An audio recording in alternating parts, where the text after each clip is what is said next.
My name is Susan Cohen, and I am the Assistant Vice Chancellor of Alumni Relations at Washington University. On behalf of the Alumni Association, it is my pleasure to welcome you to this month's Wednesdays with WashU, a conversation with Hans Vestberg. Following our interview, we'll have plenty of time for questions during a Q&A, which will be moderated by Dr. Peter Boumgarden. You may submit questions at any time in the Q&A box during the talk. Please also utilize the chat function to introduce yourself, share your affiliation with the university, and where you're viewing from. When you send a chat, please make sure that you select panelists and all attendees so that we can all hear from you. It is now my pleasure to introduce Chancellor Andrew Martin and Mr. Hans Vestberg. Mr. Vestberg is Chairman and Chief Executive Officer of Verizon Communications. Prior to assuming the role of CEO in 2018 and the role of Chairman in 2019, Mr. Vestberg served as Verizon's Chief Technology Officer and President of Global Networks. Before joining Verizon in 2017, he served for 6 years as President and CEO of Ericsson, a multinational networking and telecommunications equipment and services company headquartered in Sweden. And perhaps most important, Mr. Vestberg and his wife Beatrice are the proud parents of Carl, who's a first-year student here at WashU. Mr. Vestberg will be interviewed by Chancellor Andrew Martin. Chancellor Martin was appointed Washington University's 15th Chancellor by the Board of Trustees in July 2018 and began his tenure in 2019. And the Alumni Association is very proud to say that Chancellor Martin is a member of the alumni community as he earned his PhD in political science in 1998. Chancellor Martin and Mr. Vestberg, welcome. Susan, thank you for that introduction. And Hans, thank you for joining us today. Let's start by talking about business in a pandemic. Could you tell me what Verizon has done and the reasons why you think the company has remained so successful even during this challenging time? No, it's. I think we all have to agree that 2020 was a year that is unprecedented, and it still is unprecedented with the pandemic, economical downturn, and the racial injustice at the same time. I've been experiencing a lot in my career, but this is something that I've never experienced before. And of course, from a business point of view, it also has changed quite dramatically the usage patterns of our technology. From our standpoint, we built in quite a lot of resilience in our network because a couple of things, first of all the wireless traffic moved from all urban places to suburban and rural places very quickly. And that means that usually you have all the capacity in the urban areas. Secondly, the home environment suddenly required so much more bandwidth because of home learning or remote work or some leisure like gaming, etc., that we have never ever experienced before. And that happened over less than a week. That they transformed. We also saw, and I think this is astonishing, we saw more calls in a day than we would see on Mother's Day. And the Mother's Day is a day we have most calls in the year. We have that consistently every day. And we also had more text messages than we had on New Year's Eve every day in April, May, and June. We have never seen anything like it. So we were prepared because we always built in capacity in our network. So actually, we have basically no interruption in our network. And the network has kept up, and it's been so important in this time that we can be connected, you can do work and everything. So I have to say, I was running the network before I became the CEO, and I'm proud to say that one of the best networks in the world is Verizon. I mean, it's so resilient and so great. So that's how we cope with it. So we were prepared. And the reason we're prepared, we are always in one or two different natural disasters. If it's a storm or if it's a hurricane or wildfires, we always need to be there with network and be prepared for sort of things that we have never seen before. So that level of connectivity and making sure that essential frontline workers, employees on a global scale are able to stay connected to one another is so important. You mentioned other types of crises that you've had to deal with. In what ways did this crisis really cause you to throw out the playbook and start from scratch? And in what ways what you experienced in 2020 is similar to things you've seen before?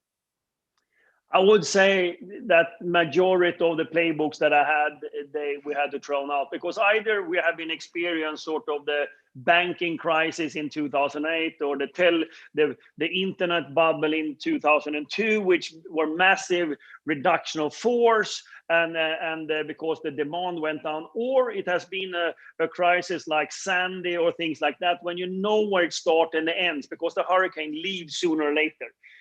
This has been a crisis ongoing where people die. It impacts people in another way you ever thought about it. It impacts your employees, your customers. So that is and you don't know how long it's going to be. Those are two parameters we have never seen before in a crisis. When you run a company, we are 135, 140,000 employees. That is a very, very different how you manage that. So I think we throw out the playbook very early on, how we have reacted before. We use some of the things we have done before. And I think one thing, the second week of the pandemic, I decided that my leadership team could only work with the pandemic and the challenges with that for 30 minutes every day. And that was in the morning between 7:30 and 8 o'clock. The rest, they need to run their business, because the whole United States and part of the rest of the world are relying on our network. I couldn't have my direct reports running around and asking how it's happening, how many are infected, how are we responding to them. So we separated the governance of the company extremely early on to have my management team work with business as usual. And I had an operations center that was dealing with all the problems and the challenges for my employees and for my customers. So I think you have certain things in your playbook, but the responses, they were new to anyone and were new to me as well, even though I feel old and I've been part of many crises in my life. So let's talk a little bit about your people, your 130, 140,000 employees of Verizon. Every business, every institution had to dramatically adjust operations, but also to approach human resources in different ways. You tell us a little bit about those operational adjustments and the ways in which you interact with your teammates. Yeah, no, this has been, of course, what we also did in the beginning. In our strategy, we basically have a strategy that serves four stakeholders: the shareholders, employees, customers, and society. And we basically always keep them balanced in between. I don't compromise in between them. This was the first time in my career where I actually need to have priority between them, because number one was the safety and health of my employees. And then you need to remember, maybe 30,000 of my employees are in the field every day. They, regardless of pandemic, they needed to be installing broadband in a hospital, or they needed to serve the store.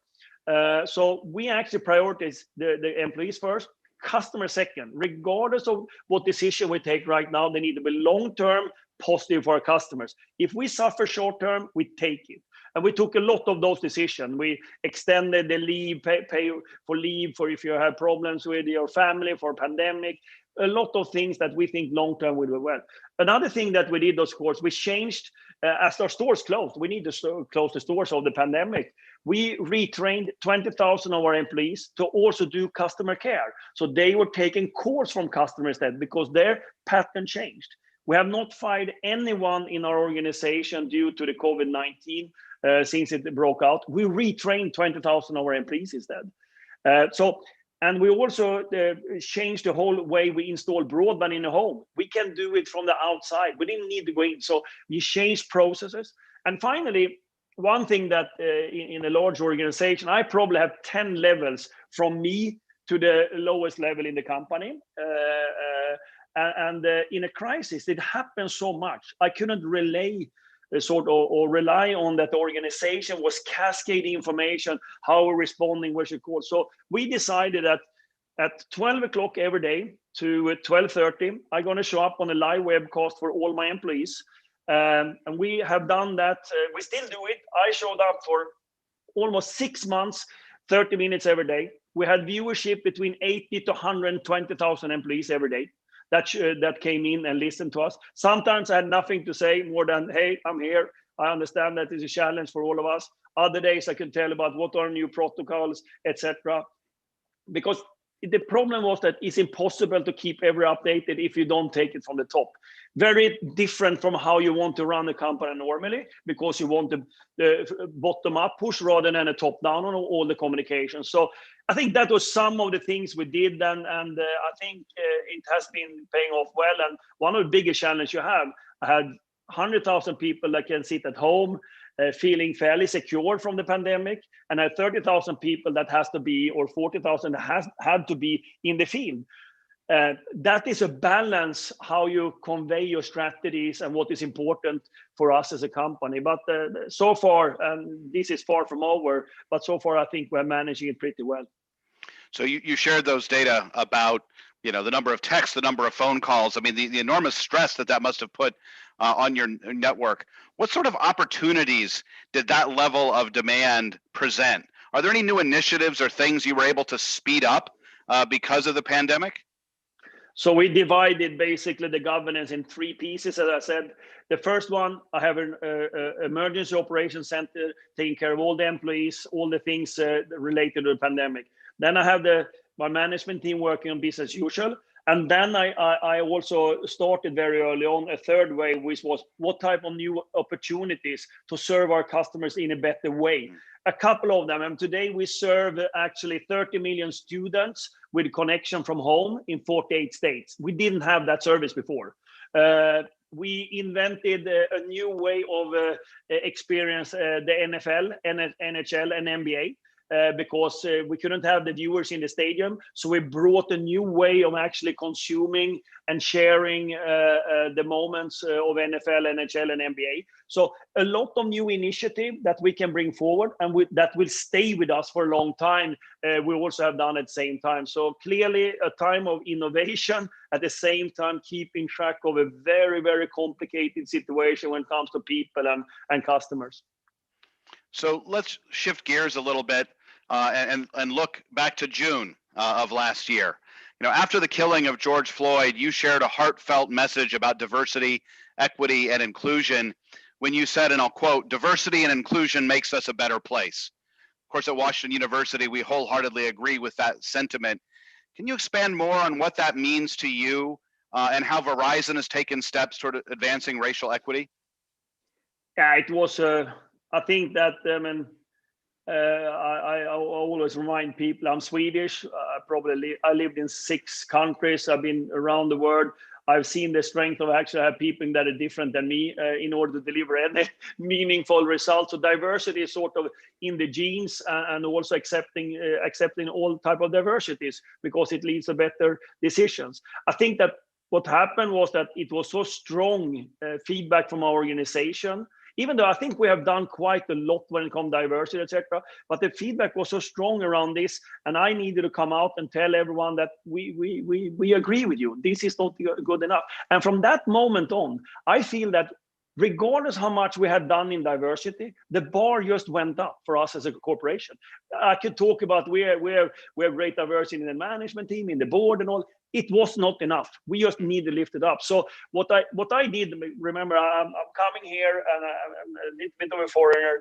I decided that I'm going to do a reach out. So I reached out to the 20 most influential and impactful Black leaders in the United States. And I had one-on-one with all of them in order to get their feedback, what we should do organization. Then we hosted a lot of webinars internally in order to move this forward. So I think we took it seriously, but mainly we wanted the organization self-heal by being able to talk about it. And then, of course, we have a lot of initiative. And then I also, just so we know, I mean, I have 9 board members. 3 of them are Black impact leaders. So I also had very good support from my board. And not saying that we've done everything we should, but clearly we are moving forward with the diversity and seeing that everyone is heard regardless of background where they come from.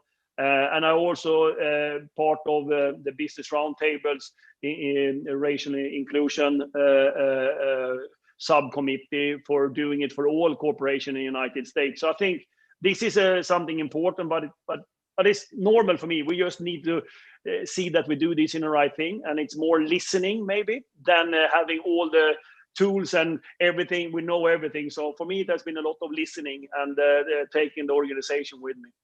Well, I sure wish I could have been a fly on the wall during those conversations. What were some of the biggest, most important takeaway messages from those conversations that you had with leaders across the country? I think that a couple of things.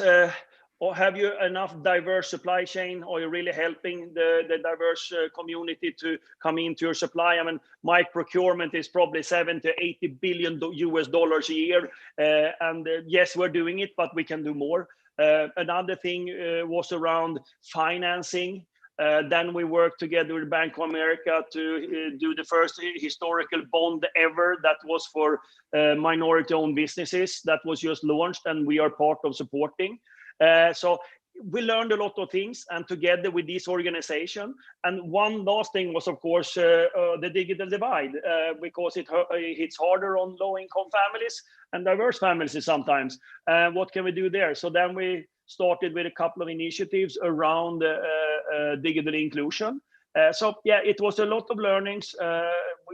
Some things we were doing, things we need to improve.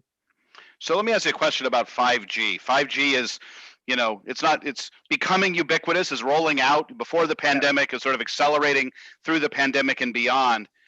How do you expect 5G to impact how we approach business? And how do we expect 5G perhaps to help us emerge from the pandemic differently than we might have otherwise? Yeah.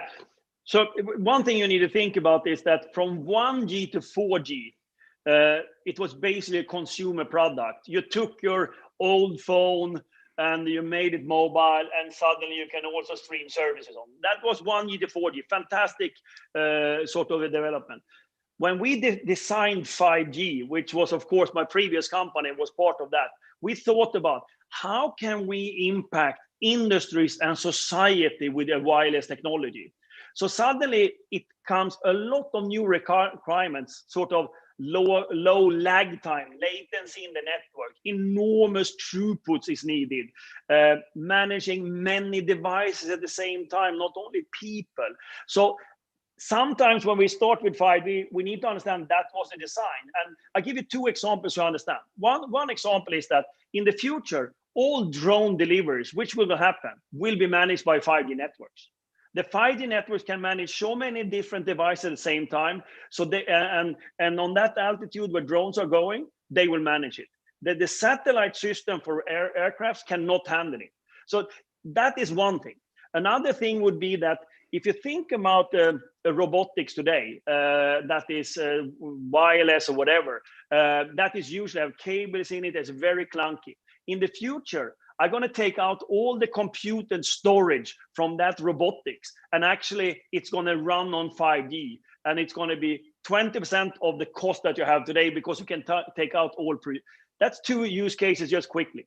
For the consumers, ultimately, more speed, throughput, latency will basically do ubiquitous gaming opportunities. You don't need a console at home. You can do it on the go, those type of things. So it's still nascent as a technology when it comes to development of products, but from a network point of view, it's very mature. So that's a big difference, and that will, of course, change the behaviors and the uses of the technology.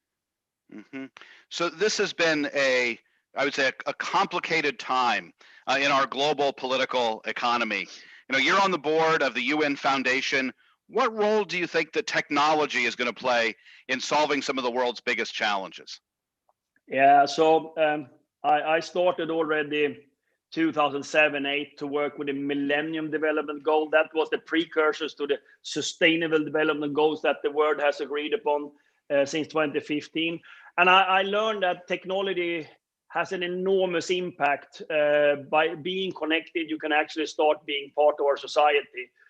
I think that what we have learned in this pandemic is that we have leapfrogged 5 to 7 years when it comes to uses of technology. I always envisioned remote learning, telemedicine, all of that was sort of in the vision, but it was a sort of a way to come there. Now we have sort of leapfrogged the usage. The problem is that the society has not responded equally quickly, and that's why we see a digital divide that we've never seen before. This is the moment in time where we can actually bring everyone to the same possibility regardless where they are. Because if we bridge that digital divide, we actually can meet many of the sustainable development goals, and we can actually have a sustainable growth. If we don't do it, we will actually increase the digital divide. And as we know, I mean, the sustainable development goals that we work a lot with the UN Foundation, and I personally worked with a lot, there is lacking hundreds of billions of dollars to meet them right now because of the pandemic. The only way to meet them right now is working with technology. I usually say that the 21st century's infrastructure is mobility, broadband, and cloud services, because that's the only way to deliver it efficiently, sustainable, and cheap.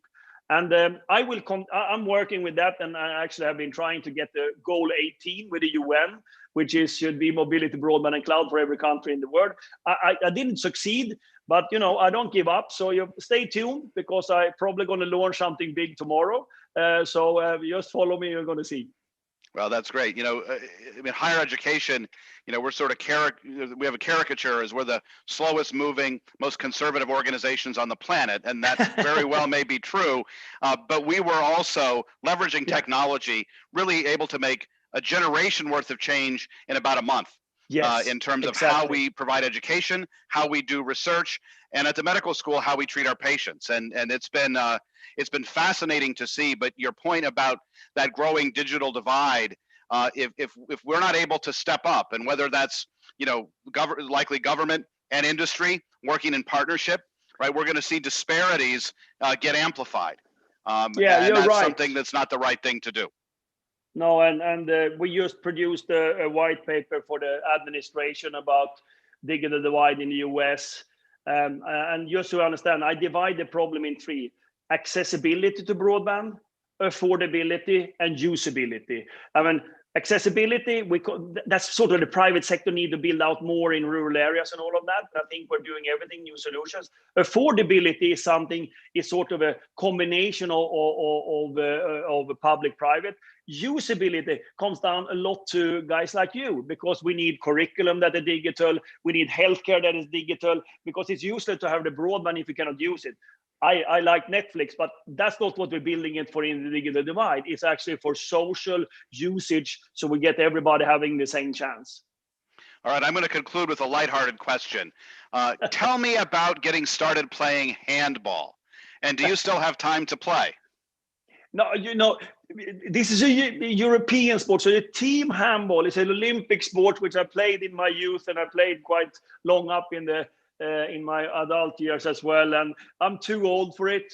I was actually the chairman of the Swedish Handball Federation when I stopped playing, and so for me, handball has created me as a leader. I usually say that my father, he was my coach from I was 6 years old to I was 22. So he has given me more advice on leadership than anything else. And that was my formation to do what I do today. So sports has been important for me. Team sport has been extremely important. Yeah, it's very interesting. And every time I get to meet a leader like you, the ways in which different types of formative experiences provide entrees to leadership in very interesting ways. Well, Hans, I really appreciate you being here with us. We've got a bunch of our alumni who are gathered here in this virtual space. And so I'm going to turn things over to my colleague, Dr. Peter Baumgarten, who's a professor of practice, strategy, and organization at the Olin Business School. He's going to be moderating our Q&A and taking questions. Dr. Baumgarten is also the faculty director for the Center for Experiential Learning at Olin, a university center that runs for-profit and nonprofit student-led strategic consulting engagements, both globally and here in the St. Louis region. At the university, Dr. Baumgarten teaches courses on leadership, organizational design, and strategic management within our MBA program, our BSBA program, our executive MBA program, as well as in executive education and in partnership at the Brookings Institution. So please join me in welcoming Dr. Peter Baumgarten. Peter, take it away. Wonderful. Thank you, Andrew. And Hans, welcome to our community. It's great to hear a bit about you, your story, the work that you're doing along the way. So let me give you a sense to those of you on the line about how we're going to approach this. You all sent a number of fantastic questions beforehand. And as a result, I've started to group them a bit by theme and thread and try to address a few of those that are coming up beforehand. I'm also going to keep my eye on the thread itself. You can already see there's more questions that we can answer that have popped in to me directly into the thread, and obviously the ones that we've hit before, but I'm hopeful that we're going to be able to cover some things that are helpful to you all and help us learn a bit about you, Hans, and the work itself. I will say, had I known about the handball thing beforehand, we might have spent our entire 30 minutes working on that particular piece, but I'll try to expand it beyond that category as well. So just to kick us off here, I want to dig into a point that you raised a bit earlier on around balancing some of the interests of these different stakeholders that you have in mind. There were a number of different questions that came in beforehand about Verizon's commitment towards various different societal ends. And sometimes those are naturally in line with profitability of the shareholder, and sometimes there might be some tensions. In fact, I was listening on a run this morning through the snow in St. Louis to you on a Masters of Scale interview in which you were talking about some decisions around essentially losing some revenue from your customers at the front end when they couldn't afford to pay in early pandemic, but believing that it would have downstream positive effects. So in other words, even if the shareholder didn't see it right away, eventually it would show itself to be the positive move in the right downstream consequences. I wonder if you could walk us through how you as a leader, about how the Verizon team thinks through the balancing of those different interests on different stakeholder groups. Yeah, I think that first of all, what not generalizing too much, but when I came to the US, I see that US corporations do a lot in society, but they usually keep it outside in the foundation. Where I came from, we have that part of our strategy that we are serving the society. But it has to be in the means of the company. I'll give you an example. For example, we are doing education, Verizon Innovative Learning. We do that in schools that are underserved. We bring the broadband, we bring the device, and we give them a digital STEM education, usually underserved secondary schools that we're doing. We have invested $500 million in that the last 6-7 years. And we maintain the equipment because we know they don't have money to do it, and it's part of the volunteerism. That is straight up in our strategy. We are the number one on broadband. We want the children to learn technology. We especially want them to learn STEM, and especially females to learn STEM, because we want them to work for us one day. This is typically how I see it should be embedded in the strategy, and that deployment of the network is the same guys doing the deployment on 5G.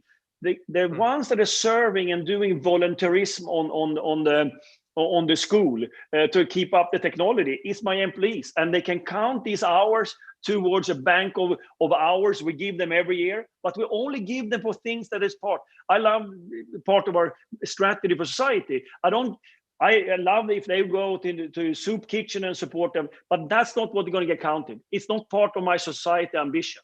We have 3 areas. One is the digital inclusion, of course. Another is the greenhouse gases and reducing CO2 emission. And the third one is human prosperity, training and education people. We have hundreds of thousands of projects in there that people can volunteer on. That's part of our strategy. So that's how I embedded in the strategy. Still, we have a foundation doing great stuff. But I wanted to be part of the strategy that every time we think, we actually think in the 4 stakeholders, because ultimately long-term, that's going to benefit all 4. And your question, what was a little bit different is, of course, when you came into the crisis, one of the first thing I articulated for the team is that we need to take long-term positive decisions for our stakeholders here. And then it becomes very obvious, we're going to have a lot of people that cannot pay their bill. So we decided that something called Keep America Connected. That meant that every single consumer, wireless or residential, that couldn't pay for their bill, we said that, hey, we're going to work with you. You don't need to pay right now. We will work with you later on when you're back. That had paid great tribute. Very few of them has left us. Some are still in paying schemes, but that is a decision that is long-term, is absolutely right. The loyalty of my customers is just going up. They will always remember when it's the tough time. They will remember it for years. If we are taking a decision, hey, if you cannot pay, you're out, they will never come back to me. They will never use Verizon again. So there's a little bit 2 different decisions. One is how we embed it in the strategy. The other is that given the crisis and how big it and severe it was the only way to do long-term positive impacting actions. Okay, so let me just see if I can kind of capture that well. To some degree, you're identifying some critical strategic social pillars that you care about as an organization. And if I were an employee of you all, I could easily participate in those pillars and know that it's centrally tied towards the strategy. I might have other passions that I could do on the side, but I do have a set of opportunities that are centrally aligned with the strategy itself. Yeah, and then we count those and we actually put targets, how many volunteer hours. We cannot mandate the organization to do it because this is volunteerism, but we put targets for ourselves, how many 100,000 hours of volunteerism we want during the year. And I can tell you, without going into exactly how many hours, we exceeded that in 2020. Our employees that was so pressured and so hardworking in this pandemic, they also gave more to the society in volunteer hours than they've ever done before. So it works for them as well, which people want to give when they're in these type of situations. You know, you highlighted an interesting point about some of the differences in terms of the centrality of ESG initiatives in, let's say, Europe versus the US. I want to zero into your homeland here for a bit, and in particular, talk about Sweden.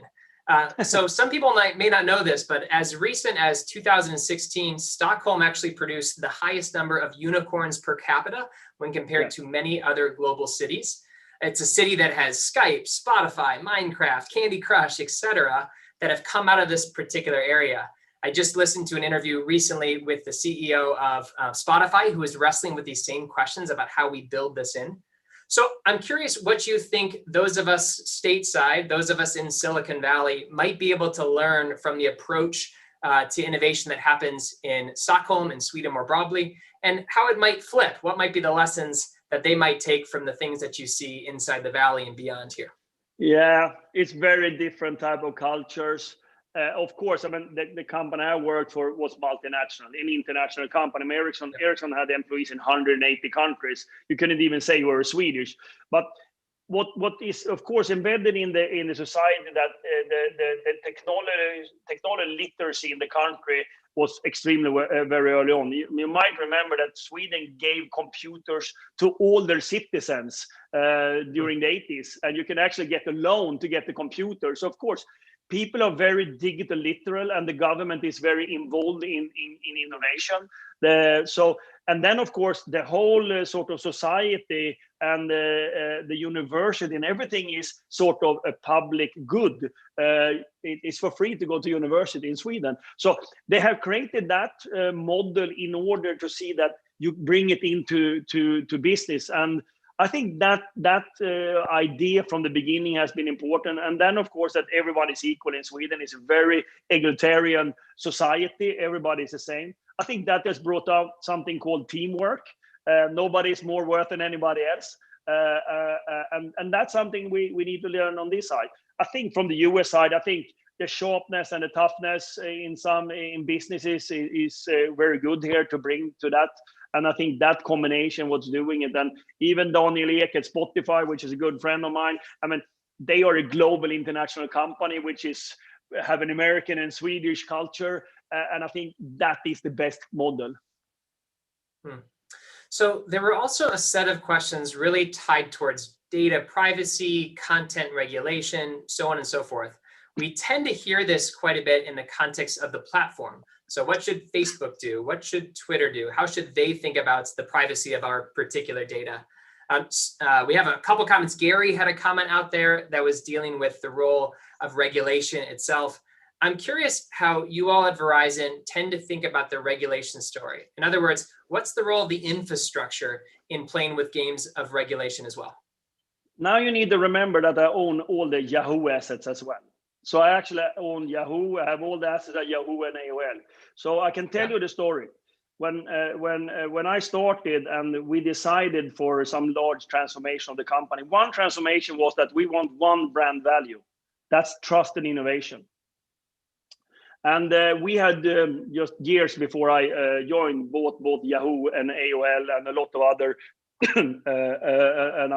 other internet assets. Their whole idea was, of course, that they would get all the data from our wireless business, which is the biggest direct-to-consumer brand in the United States. We have plus 100 million subscribers, easily 120, using our service every day.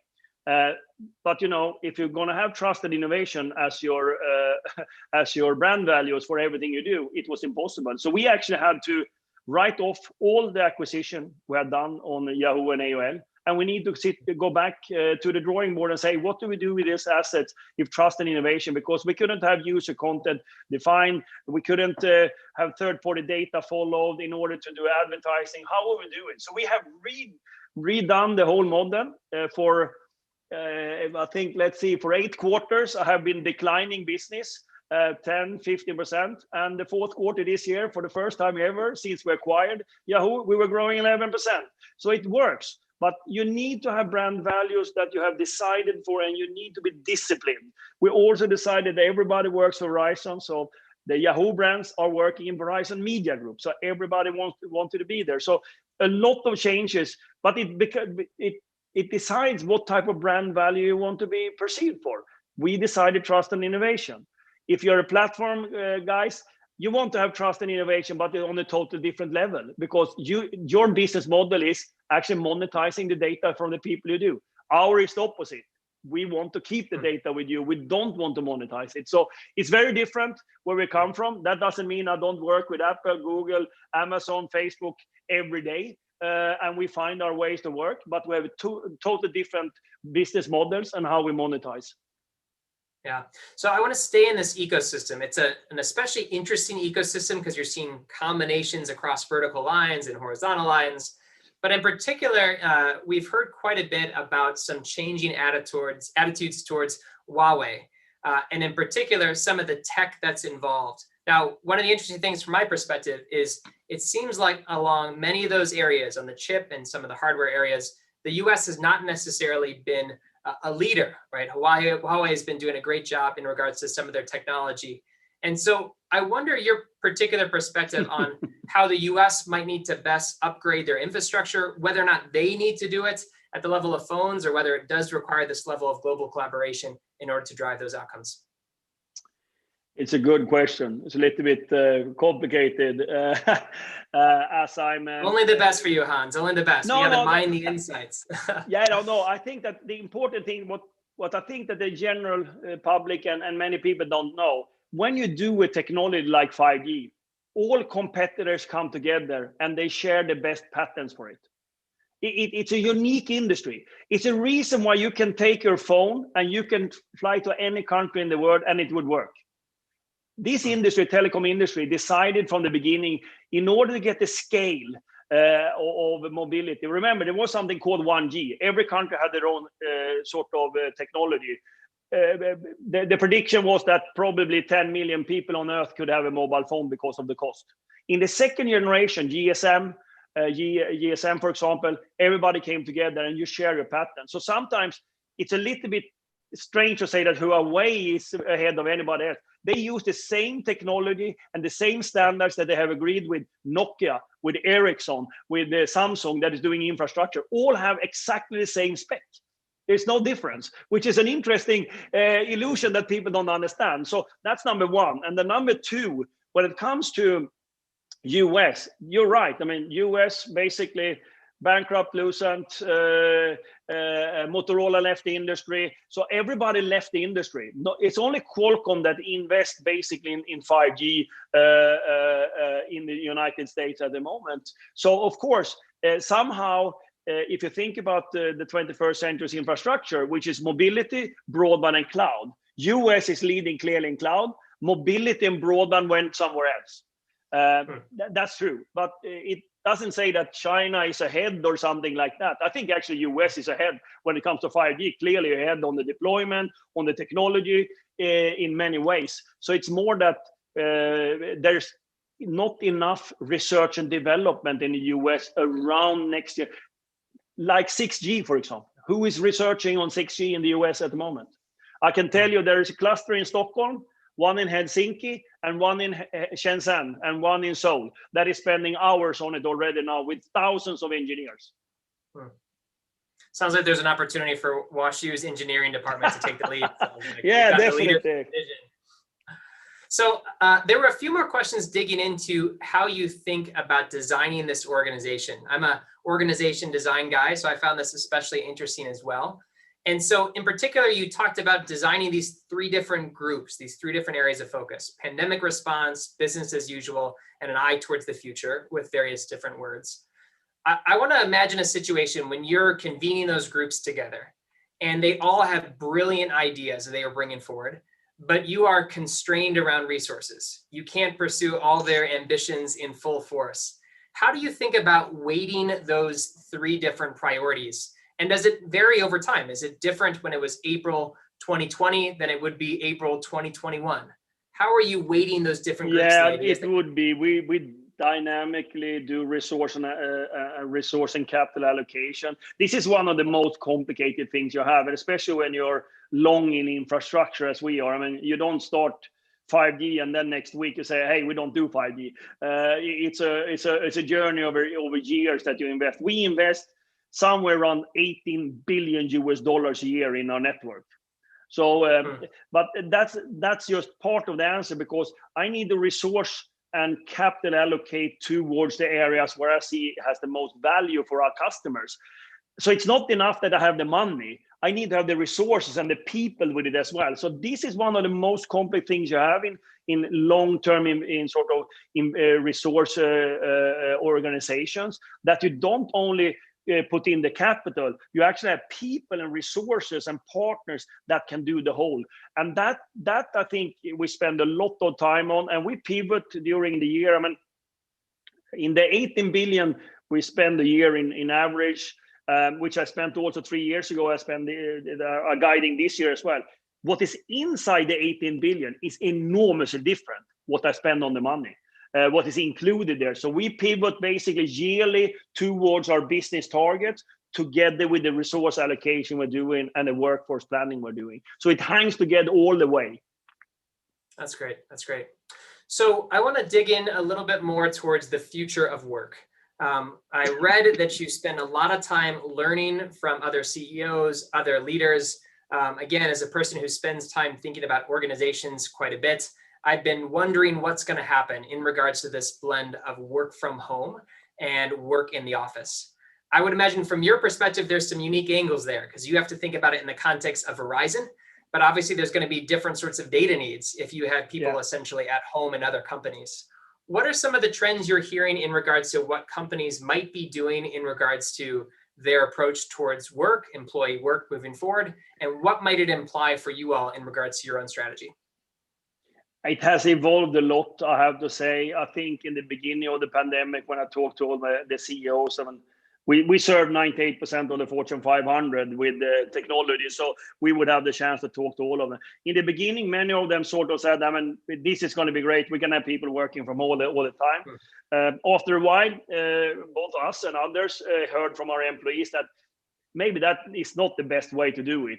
But we probably want more flexibility, because it's actually makes us more efficient, but that doesn't mean we want to work from home forever. So then you see two models coming out. You have one sort of a Silicon Valley model, where basically they say, hey, we're going to mandate you coming in on Monday, Wednesday, and Friday, and Tuesday and Thursday is your flexible days.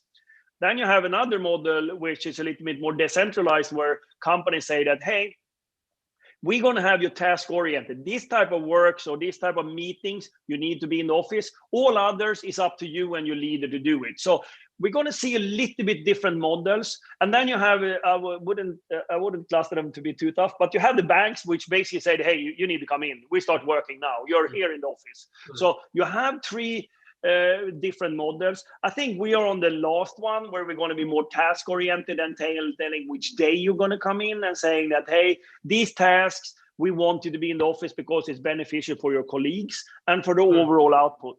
All other days, we're going to have a flexibility. You together with your leader can have that conversation.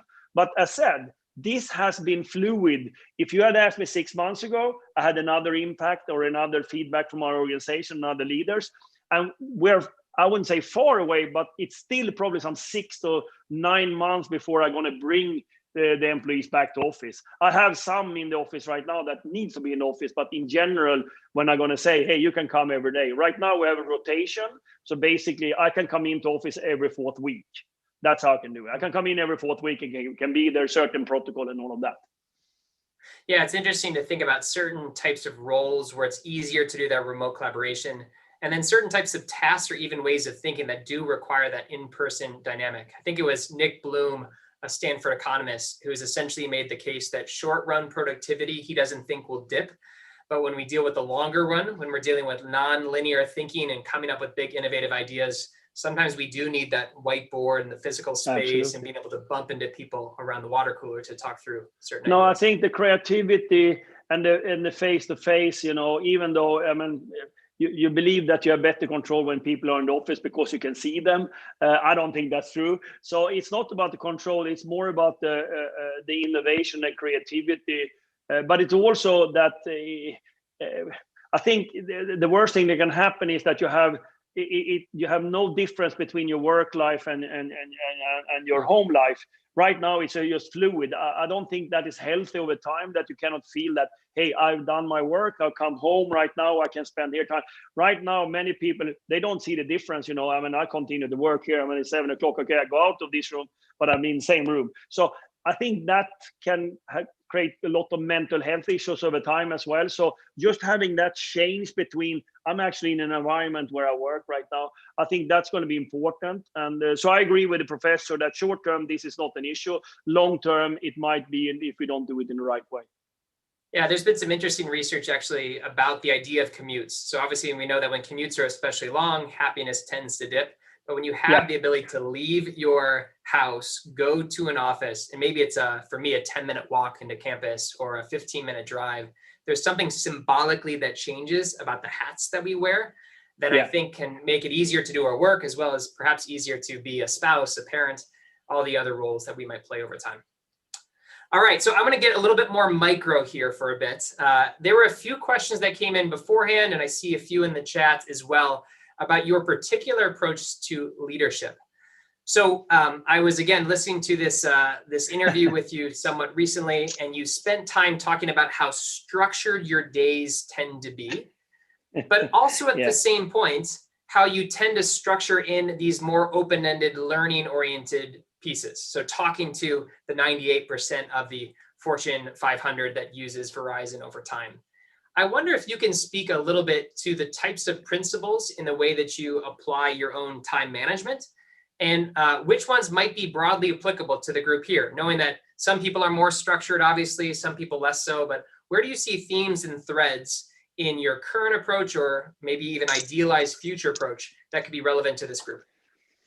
Yeah, so I have defined a leadership model that at least I live after, but I think the most important is that if you're going to be a leader, you need to believe that it's a profession. And for me, that has been my profession the last 30 years. I have been a leader for many years, leading organization. And so I spend more time on developing my leadership skills than anything else. I'm a generalist on everything from 5G to have been CFO. I work in HR strategy. So I'm a generalist in general, but I lead people. So I think it's a hierarchy of three things. One is, of course, the self-leadership. You cannot lead people if you don't know yourself good enough. I spent a lot of time to know my moods. I have my mood indicator where I measure every day, so I know what mood I have, because I can tell you if I'm in a bad mood, I'm not a good leader. So, or what type of deficiencies I have as a leader. I have a lot of them, so I need people supporting that. So you start, if you want to lead people, spend time on yourself first, because that's how I've done it. Then you need to lead people around you. Either on the sides, below, or above you. Many ideas how you can do that. I usually say that historically, I always worked with a boss contract with all my bosses in my life, where I basically proactively told my boss, this is what I'm planning to do. It could be 1 page, could be 300 pages, I don't know. But in a way to manage the expectation on the people around you. And finally, the thought leadership, which I think that leaders like me should spend time on, and where we're going and the strategy. So that's how I divide it, and that's how we're training the leaders in Verizon as well. And when it comes to structure, I will tell you a small story, because I became the CEO of Ericsson, and I claim I was fairly young. It was 2009. We won't ask your exact age at that time. We're not going to dig into the details. Don't do that. But I never been CEO. So then you say, okay, so what do a CEO do? I mean, your division head, that's very far from being the CEO. So of course I did a lot of research. There was nothing written. But I thought, maybe I should decide how I spend my hours, because I know my hours are going to be few. So I decided for a model where I have 6 different buckets. How I spend my time, 3 internal, 3 external. That's the only thing I should spend time on. Since that moment, I do a forecast every quarter, and I follow up every quarter how I spent it. And I've done that since 2009. So basically, right now, I'm fairly balanced. I spend equally much time internally as externally.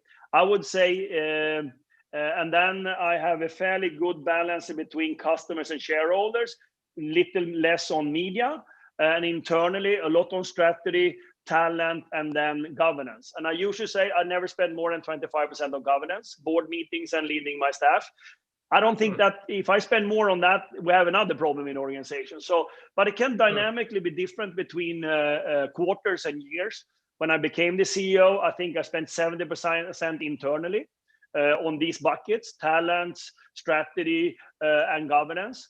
And as we laid out the strategy, I started to pivot to go outside, and I have more on that. So that's how I'm being structured in seeing that I spend time on the right thing. And that doesn't really matter, I would say, regardless of which functional level you are on. Ultimately, you need to know what you achieve and see that you spend time on, because time is pressure and you don't have enough time. I can dig into one thing and I can spend the year on that in Verizon. There are so many things happening here, but I don't think it's right. Yeah, I want to highlight just a few things there that are maybe worth noting for those listening along the way. What I hear you framing, Hans, is this idea of the value, to some degree, of being a generalist, being wide-ranging as a thinker. It's been interesting to see that idea start to tick up in popularity recently with the book Range by David Epstein. So if you all haven't read that, it's an interesting read about how you might cobble together different areas and actually get quite good, not as a single functional area like finance, but rather pull together these different areas and make connections across the board. So again, a recommendation to those of you that are on the line. The second piece that I'll highlight is a link that I just threw out in the chat itself. It was a study done in 2018 about how CEOs manage their time. And in fact, it's somewhat similar, Hans, to what you just mentioned. Yeah. Different buckets, different percentage of time that might fit within those spaces, and the importance of starting to track those things. Just like you might track your fitness or your nutrition to get some insights about how you behave, you can do the same thing in regards to time. It feels like it's a really hard ask, but I think it's a discipline that can be built over the course of time. Just tactically, are there particular things that you use to tactically manage and measure? Do you have your admin do that along the way? What's the way that you measure the numbers? I do everything in Excel spreadsheet, just So I have it in Excel spreadsheet, and we dump it down my calendar, and then me and my chief of staff do the forecast going forward. And one of my favorites is that when I gather the top 300 of Verizon, I usually show them how I spent the time the last quarter. And then I ask them, now you take 30 seconds and wonder how you have spent your time and if it was right. Usually I get a lot of people, oh shit, I haven't been thinking about that. So it's more that you don't copy it, but you need to find your models for leading. And if in my case, it's a spreadsheet, for others, is other ways of doing it. But if you don't try to find models how you're going to lead, it's really hard, especially if you want to rise in your career and take higher up, if you don't have models that you believe in. But I would say don't believe in my models, but models you need you need to treat it as a profession. Yeah, and it goes to one of the questions that came up. Michelle asked this question around, what's your recommendation for a first-time leader? My guess is you would say something similar. You have to identify your buckets. You have to think about the time that you spend in those areas and realize that it might vary over the course of time. Is that a fair way to think about it? Yeah, I would say the 3-pronged model I have: self-leadership, self-assessment, what you're good at, what you're bad at, what support you need to have. Then how you work with your peers, your managers, and your organization, define that. And then your strategic leadership, how you spend your time. Those are the 3 buckets. Then everybody does it differently, but ultimately you need to manage those three if you are a leader on any level. That's fantastic. So I want to go to a few more final questions because I know we're nearing the end of our time. There's an interesting question raised by Stephen Shar, and Stephen in particular is talking about the rise of volatility due to these retail investors. So think of all the things that are happening in Reddit and the spike of GameStop, amongst other things. And today it started to impact Nokia as well. So when it comes to your own particular team, how attentive are you to these dynamics that are happening in the retail investor side? And does it change at all the way that you might behave in the short run or long run in the way that you run Verizon? So, well, of course, we have our investor relations that are following what's happening in the market and the volatility we might have. I mean, we have a market cap of, I don't know, 240 to 50 billion US dollar, a little bit different days. So of course, volatility needs to be created with quite a lot of power on our shares.